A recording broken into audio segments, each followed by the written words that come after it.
ఎక్కువగా విస్తరించాలి వాస్తవానికి. కానీ సమయాన్ని దృష్టిలో పెట్టుకొని చాలా కొద్ది నిమిషాలు దీన్ని మనం ధ్యానం చేద్దాం. ప్రభుత్వ భోజన కార్యక్రమం కొరకు మనందరికి తెలిసినటువంటి బాగా తెలిసినటువంటి క్యారెక్టర్ సంసోను గురించి మనకు బాగా తెలుసు. అయితే నేను ఫోకస్ చేస్తున్న పాయింట్ ఏమిటంటే నియంత్రణలో ఉండడం. ఇంకా చెప్పాలంటే స్వాధీనంలో ఉండడం. ఏ స్వాధీనంలో ఉండడం? దేవుని స్వాధీనంలో ఉండడం. అందుకని ఈరోజు దేవుని దాసు చెప్పినట్లు హృదయం యొక్క స్వాధీనంలో శరీరము, ఈ హృదయము శరీరము దేవుని యొక్క స్వాధీనంలో ఉన్నప్పుడు కలిగే మేలు గురించి మనం విన్నాం. అంటే క్రైస్తవుడు అంటే నియంత్రించబడువాడు. ఎవరి చేత నియంత్రించబడేవాడు? దేవుని చేత నియంత్రించబడేవాడు. దేవుని చేత నియంత్రించబడు ప్రతి వాడు దేవుని యొక్క ఉద్దేశ నెరవేర్పును అనుభవిస్తాడు. నియంత్రించబడే ఎవడు నెరవేర్పును అనుభవించడం మరి మనం ష్యూర్గా చెప్పాలి. అది దేవుని కృప. కానీ దేవుని నియంత్రణలో ఉండేవాడు దేవుని ఉద్దేశాల నెరవేర్పును ఖచ్చితంగా చూస్తాడు. వాక్య సారం. అందుచేత దేవుని వాక్యం ఏంటంటే మనం నియంత్రించబడాలి, మనం కంట్రోల్లో ఉండాలి. దానిని ఆత్మ నింపుదల అని దేవుని వాక్యం సెలవిచ్చింది. మీరు ఆత్మతో నింపబడడం అంటే దేవుని ఆత్మ చేత నియంత్రించబడడం. మద్యం చేత మత్తులోడు కానీ ఆత్మ చేత పరిపూర్ణులగుడి. అదే మన ఇంగ్లీష్లో చూస్తే but to be filled by the spirit of the lord. ఆ ఫిల్డ్ అనే మాటకు నియంత్రించబడడం అనే మాట ఒరిజినల్ ప్లెరో అంటారు. నియంత్రించబడడం అంటే దేవుని పట్టులో ఉండడం, దేవుడు పట్టుకొనగా ఆయన స్వాధీనంలో ఉండడం, ఆయన చెప్పినట్లు నడుచుకోవడమే ఆత్మచేత నింపబడడం, ఆయన వలే ఉండడమే ఆత్మతో నింపబడడం, ఆయన లక్షణాలను కనబరిచే జీవనాన్ని జీవించడమే ఆత్మతో నింపబడడం, ఆయన వాక్యాన్ని బట్టి నడుచుకోవడమే వాక్యము అనగా దేవుని చేత నింపబడి ఉండడం. కనుక ఆ నియంత్రణే నింపుదల. నియంత్రణలో ఉన్నవాడే ఆయన వాక్య నెరవేర్పును చూస్తాడు. ఇక్కడ సంసోను 4 విషయాల్లో నియంత్రణ కోల్పోయాడు. ఆ 4 విషయాల్లో మనం నియంత్రణ కలిగి ఉండాలి. నేర్చుకున్నాం. 14వ అధ్యాయము 1 నుంచి 4 వచనాలు చాలా త్వరగా ముగిస్తాను. సంసోను తిమ్నాతునకు వెళ్ళి తిమ్నాతులో ఫిలిష్తీయుల కుమార్తెలలో ఒకరిని చూచెను.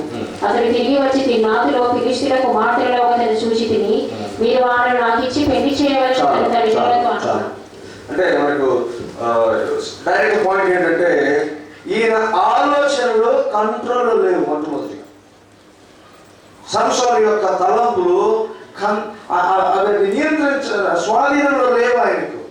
చాలాసార్లు మనం వింటుంటాం లవ్ ఎట్ ఫస్ట్ సైట్ అనే. ఈయనకు లస్ట్ ఎట్ ఫస్ట్ సైట్ కలిగింది. చూడగానే ఈయన మోహం కలిగింది. తిమ్నాతులో ఒక ఆమె చూశాడంట. తిరిగి వచ్చి తల్లిదండ్రులు చెప్పాడు నాకు ఆమె నచ్చింది, ఆమెను పెళ్లి చేయమని. ఎవరు మాట్లాడాడండి? మాట్లాడలేదు. ఏదైనా పరిచయం ఉందా? పరిచయం లేదు. ఆమె గురించి ఇంకేదైనా విషయాలు తెలుసో తెలియదు. చూశాడు, ఇంటికి వచ్చి నాకు పెళ్లి చేయమని చెప్తున్నాడు. ఈయనకు లాస్ట్ ఎట్ ఫస్ట్ సైట్ కలిగింది. ఆలోచనలు నియంత్రణలో లేవు. సంసోను వీటన్ని లోపాలకు మించి మనం మాట్లాడే దేవుని వాక్యం చదివిస్తుంది. విశ్వాస వీరుల్లో సంసోను కూడా. మనం సంసోని కించపరచట్లేదు, కానీ ఆయన చేసిన కొన్ని తప్పిదాలను బట్టి మనం కొన్ని పాఠాలు నేర్చుకుంటున్నాం.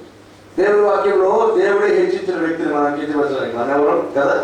దేవుడు అన్నాడు విశ్వాస వీరుల్లో సంసోని కూడా పెట్టాడు. అంటే మన జీవితాలు కూడా అలా ఉండొచ్చు. మనం కూడా విశ్వాస వీరుడు జాగ్రత్తలు చేస్తాం కదా. నాకు తెలుసు మనం ఎన్ని పొరపాట్లు చేస్తాము. దేవుడు ఏం చేస్తారు? చివరికి పొరపాట్లన్నింటిని ఉపేక్షించి మనకు రావాల్సినటువంటి క్రెడిట్ మాత్రం తప్పక మనకు ఇచ్చేటట్లు చేస్తాడు. ఆయన ప్రయాణం మనం చూడవచ్చు. సంసోను తన ఆలోచనలను స్వాధీనంలో పెట్టుకున్నాడు. ఏం చేస్తున్నాడు? తిమ్నాతులో ఒక ఆమెను చూశాడు. ఇంటికి వచ్చి అమ్మానని చెప్పాడు. ధర్మశాస్త్రం ప్రకారం ద్వితీయోపదేశకాండము 7వ అధ్యాయం 1-4 ప్రకారం దేవుడు చెప్తాడు, అయ్యా అన్యులతో మీరు సాంగత్యం చేయకూడదు, అన్యులను మీరు పెళ్లి చేసుకోకూడదు అని చెప్పాడు. అదే మాట తల్లిదండ్రులు చెప్పారు, నాయన నువ్వు అలా చేయకూడదయ్యా, మన ఇశ్రాయేలులో దేవుని యందు విశ్వాసం ఉంచిన వారిలో నీవు ఎవరినైనా చూసి చక్కని అమ్మాయిని చూసి కావాలంటే మేము పెళ్లి చేస్తాం, కానీ ఎక్కడో తిన్నాడు పట్టణం ఎందుకయ్యా, వాళ్ళు ఎందుకయ్యా, ఈయన హఠం చేస్తున్నాడు. నో, ఆమె కావాల. ఈయన ఆలోచనలు కంట్రోల్ లేదు, దేవుడి చేత కంట్రోల్ చేయబడిన వ్యక్తిగా లేడు.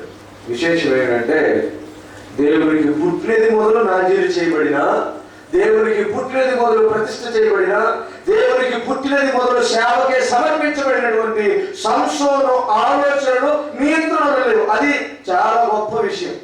గొప్ప విషయం, గొప్ప విషయం, చాలా గొప్ప చెడ్డ విషయం ఇది.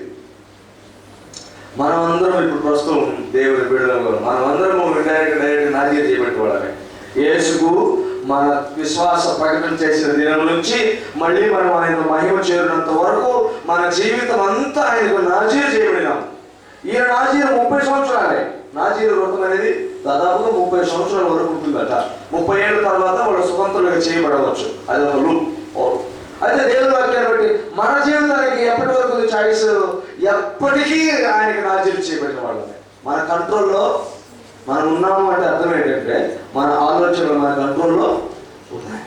మరి మన ఆలోచనలు మన కంట్రోల్లో ఉన్నాయా? ఆలోచనల కంట్రోల్లో ఉండడం అనేటువంటిది మన శక్తిని బట్టి సాధ్యమయ్యే పని కాదు. అది పరిశుద్ధాత్మకి మనం లోబడడం ద్వారా మాత్రమే సాధ్యం. అదే పరిశుద్ధాత్మకు లోబడడం అనేది ఆత్మ ఫలంలో ఒక ఫలం. ఆత్మ నిగ్రహము, పరిశుద్ధాత్మని శక్తి చేత మాత్రమే మనము ఆలోచనలను కంట్రోల్ చేసుకోగలం.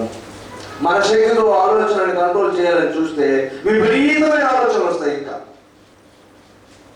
మన శక్తితో మనం ఆలోచన జయించాలని చూస్తే మనం ఎప్పుడో ఓడిపోయి ఉంటాం.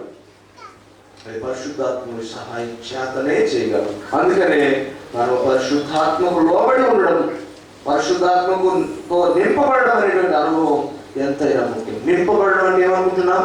పరిశుద్ధాత్మకు లోబడి ఉండడం, పరిశుద్ధాత్మ చేత కంట్రోల్ చేయబడడం, పరిశుద్ధాత్మ చేత నియంత్రించబడడం.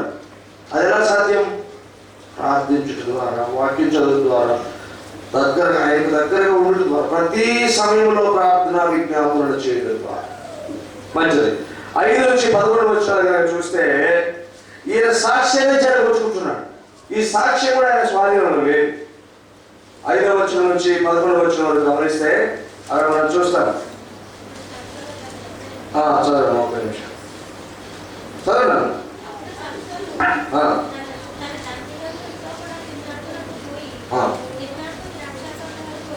ద్రాక్ష తోట వరకు వచ్చినప్పుడు ఏది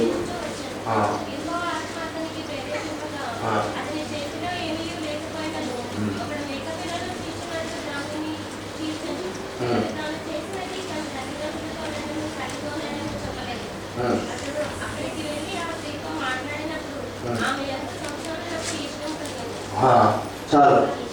ఇక్కడ సంసోను సాక్ష్యం కూడా స్వాధీనంలో లేదు. ఏం చేస్తున్నాడు తెలుసా?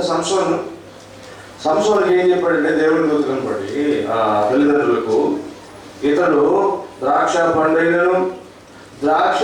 మీద తొక్కైనను తినకూడదు. చదివితే మీకు క్లియర్గా ఉంటుంది. అక్కడ ద్రాక్ష పండు మీద తొక్క కూడా తినకూడదు. ఆ మాట చూస్తే ఎంత పర్టికులర్గా చెప్పాడంటే,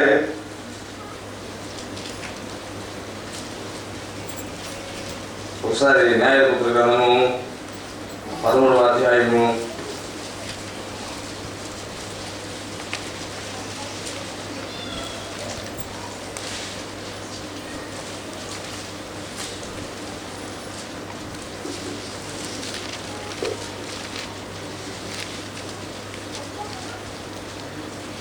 7వ వచనం చదువుతున్నా. ఆలకించుము, నీవు గర్భవతి అయి కుమారుని కందువు. కాబట్టి నీవు ద్రాక్షరసమునే కానీ పచ్చిమనే కానీ త్రాగకుండుము, అపవిత్రమైన దేనినైనను తినకుండుము. ఆ బిడ్డ గర్భమున పుట్టినది మొదలుకొని చనిపోవు వరకు దేవునికి నాజీరు చేయబడిన వాడై ఉండునని నాతో చెప్పిన నేను. ఓకే, తర్వాత 13వ వచనం. యెహోవా దూత, నేను ఆ స్త్రీతో చెప్పినదంతయు ఆమె చేయకొనవలెను. ఆమె ద్రాక్షావళి నుండి పుట్టినదేదియు తినకూడదు. ఆమె ద్రాక్షారసమునైనను మత్స్యమునైనను త్రాగకూడదు. అపవిత్రమైన దేనినైనను తినకూడదు. నేను ఆమెకు ఆజ్ఞాపించినదంతయు ఆమె చేయకొనవలెనని మానోహతో చెప్పెను.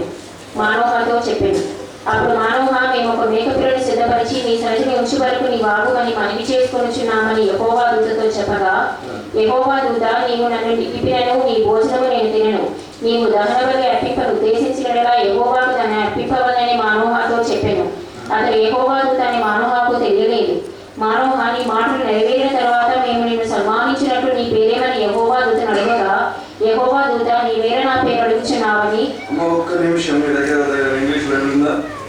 ఇంగ్లీష్ బైబిల్ ఉంటే వచ్చేసి 4వ వచనం, అలాగే 7వ వచనం, అలాగే 13వ వచనం, 13, 14వ వచనం. Now therefore please be careful not to drink wine or similar drink, and not to eat anything unclean. And he said to me, behold, you shall conceive and bear a son. Now drink no wine or similar drink, nor eat anything unclean, for the child shall be a Nazarite to God from the womb of the day of his death. So the angel of the Lord said to Manoah, of all that I said to the woman, let her be careful. She may not eat anything that comes from the vine, nor she may drink wine or similar drink, nor eat anything unclean. All that I commanded her, let her observe. Okay. So, ఇక్కడ మనం చూస్తే ద్రాక్షరసమును పుట్టినది,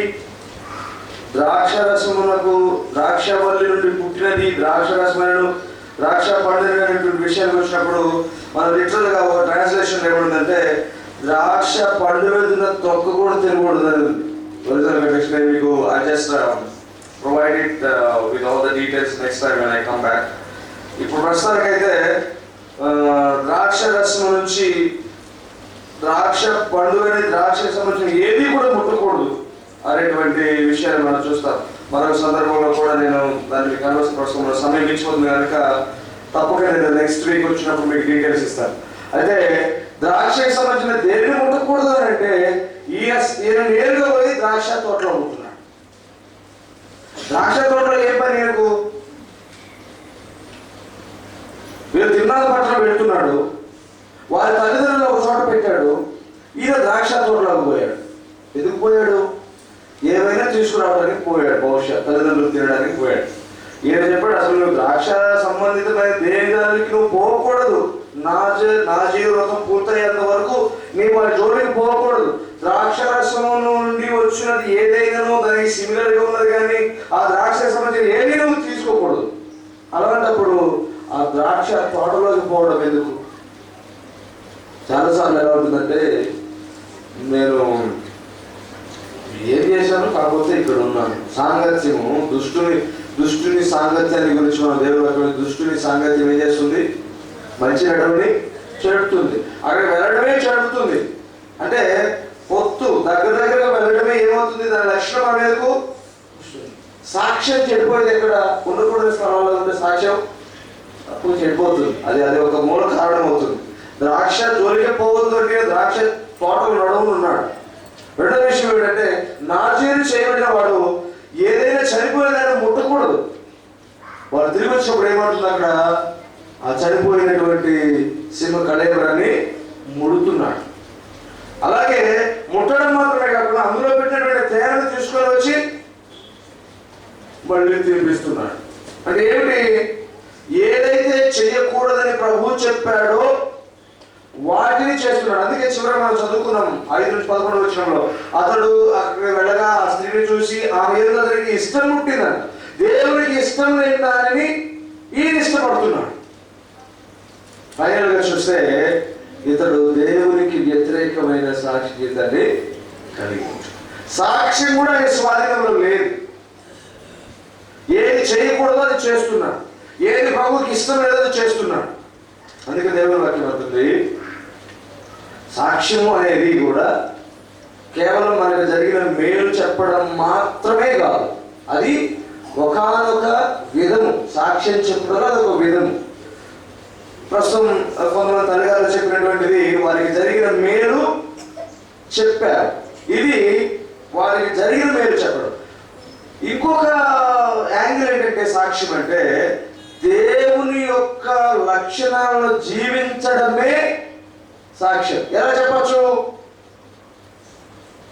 యెహోషువ ఇశ్రాయేలు జనాంగాన్ని తీసుకొని యోర్దాను దాటిన తర్వాత ఆ యోర్దాను మధ్యలో నుండి కొన్ని రాళ్లను తీసుకొని ఆ ఒడ్డున నిలిపి, వీటి విషయమై మీ కుమారులు అడుగుతారు, ఎందుకు నైనా ఈ రాళ్ళు అంటారు. అప్పుడు నేనేం చెప్పాలి తెలుసా?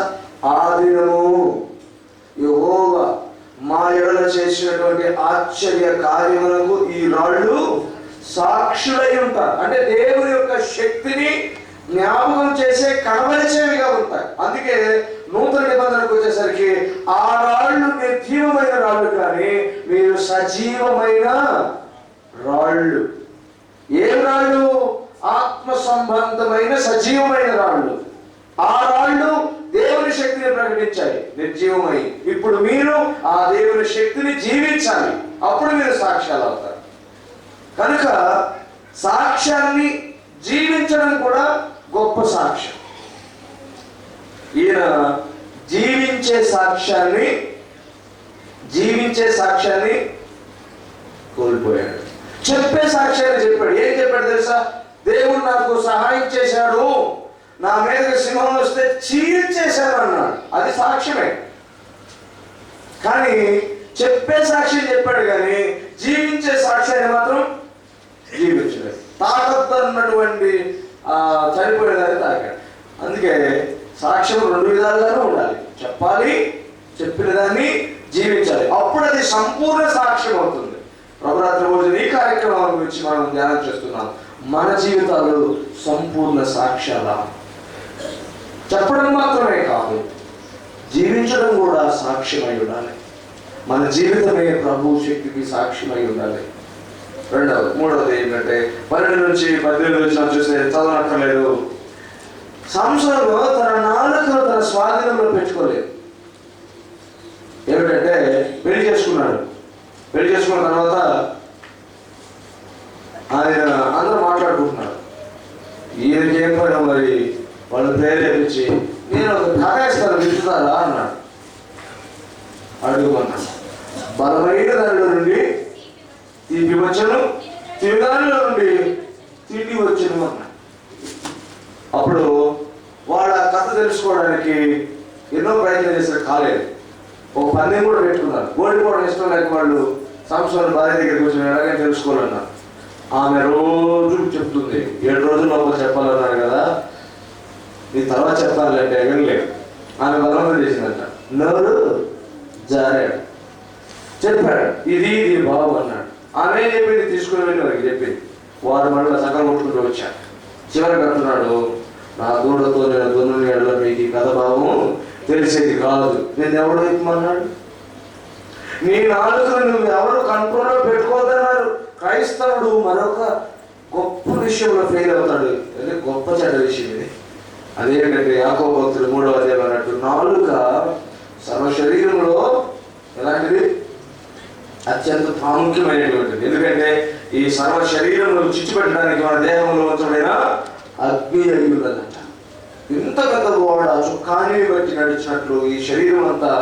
అందుకే అన్నాడు, ఎవడు తన నాలుకను స్వాధీనపరచుకోగలడో వాడు తన సర్వదేహమును స్వాధీనపరచుకున్నాడు.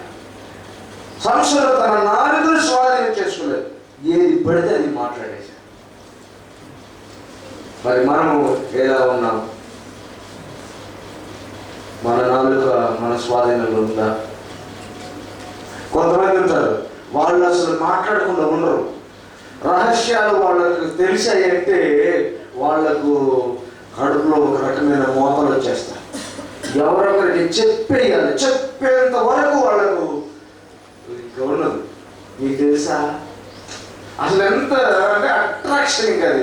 మనకి దానికి ఒక పెద్ద టాలెంట్ ఉంది, తెలిసిందని చెప్పడానికి కూడా. పలానా అంట అసలు ఎంత స్కిల్ అంటే నాకు తెలిసి టోటల్ కమ్యూనికేషన్ స్కిల్స్ మొత్తం ఉపయోగించేస్తారు ఆ విషయాన్ని.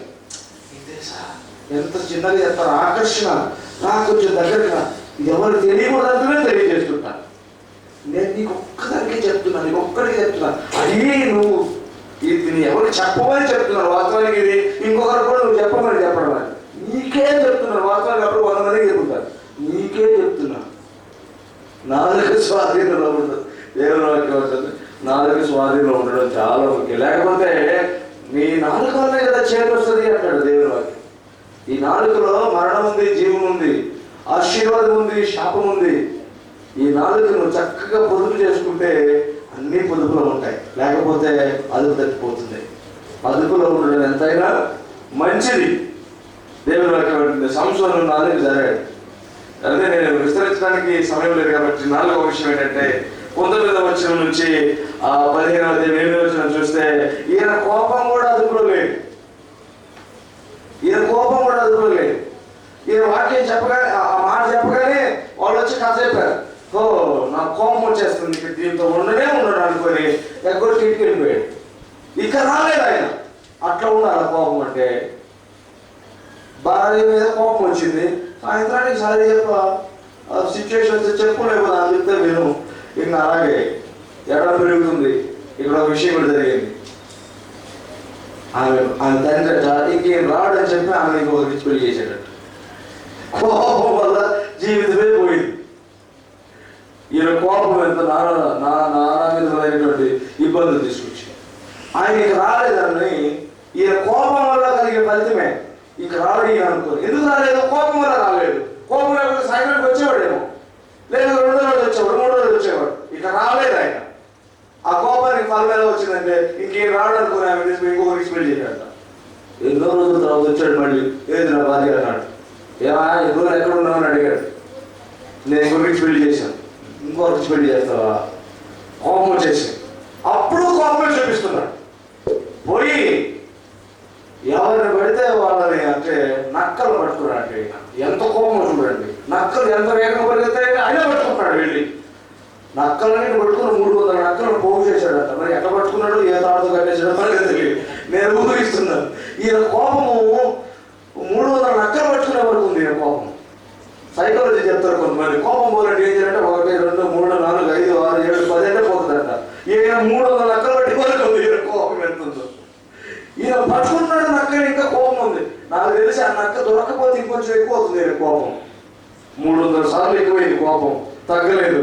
ఇక పిచ్చిగా ఏం చేశాడు, వాటన్నిటికి డ్యూటీలు కట్టి వాళ్ళ పొలం మొత్తాన్ని నాశనం చేశాడు. కోపం వల్ల ఏమొస్తుంది? నాశనం వస్తుంది. ఇంకా అందుకని చేయరాదు. వాళ్ళు ఏం చేశారు? ఇంత పని చేస్తారని చెప్పి పోయి ఈ మామ వల్ల కదా ఆయన ఇంత పని చేసిందని ఆ కూతుర్ని ఆయన కొట్టుకుని కాల్ చేశారు. బహుశా ఈ కోపం అంతా చల్లారిపోయిన తర్వాత మళ్ళీ రాజీ పడిపోయాడేమో. ఇంకా అవకాశం లేదు. ఇప్పుడంతా మళ్ళీ ఇశ్రాయేలు ఆ ఫిలిస్తీన్లందరినీ పట్టుకొని తుంట్లు ఇరగొట్టి అనేక మంది హతం చేశాడట. ఇదంతా కోపం వల్ల జరిగింది. కోపం డ్యామేజ్ చేస్తుంది. కోపం జీవితాన్ని నాశనం చేస్తుంది. కోపం కుటుంబాన్ని చిత్రం చేస్తుంది. కోపమే నాశనకారి. అందుకే దేవుడు ఎవరి కోపము ఏం చేస్తుంది? ఎవరి కోపం వాడిని దహించి వేస్తుంది. ఎవరి క్రోధము వాడిని దహించి వేస్తుంది.